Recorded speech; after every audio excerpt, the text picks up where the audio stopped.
Thank you, Mr. Chair. Mr. Scott, you said in a PCMA website post from February 14th, 2023, quote, "We can once again state unequivocally the independent pharmacy market is stable," correct? That's what you said in that post, correct? That sounds correct, yes, sir. Sir, according to the FTC, as well as Fortune magazine, the number of independent pharmacies has gone down from 23,000 in 2010 to about 19,000 right before the pandemic, and it hasn't done that much better since. Mr.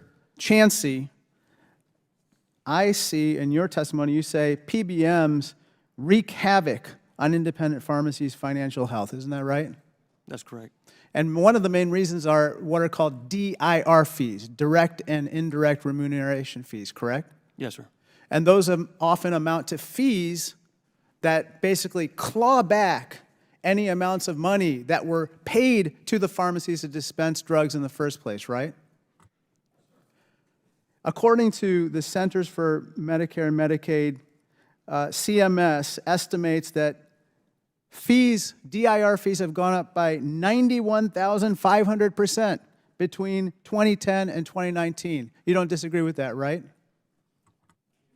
And Ms. Riley, that doesn't contribute to stability in the independent pharmacy market, does it? It does not. So let me talk about patients for 1 second. The FTC is conducting a major study of PBMs currently. They have initially released some of their findings in a recent statement from the summer. Here is what they said. They said the following.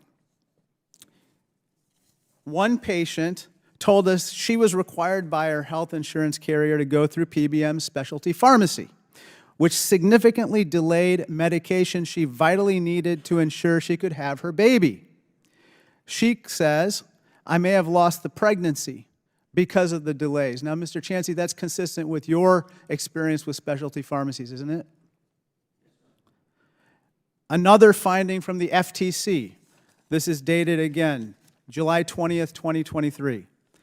This is from an owner of an independent pharmacy. Quote, "To keep up with the costs of PBM practices and the ever-increasing costs of prescription drugs while keeping the pharmacy doors open, my mom, a pharmacist, was not able to pay her own wage for 4 months in 2019. Now, Mr. Chansey, is that consistent with your own experience? And that obviously is not a sign of stability among independent pharmacies, is it? Now, the FTC at one time actually sent out letters that stated that at the state and local level, any efforts to increase transparency and disclosure for PBMs was somehow against the best interests of consumers. Now, they sent 11 letters out in the last 20 years. On July 20th, they officially withdrew support for those various letters. Let me just tell you about some of those letters very briefly. They said, quote, "Freedom of choice provisions at the New York State level actually increase pharmaceutical costs for patients." They withdrew support from that letter.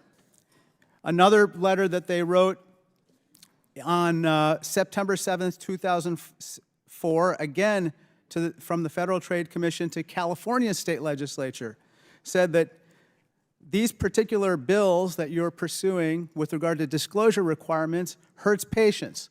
The FTC has withdrawn support from that letter. And the list goes on and on and on. I have all 11 letters here. This is garbage.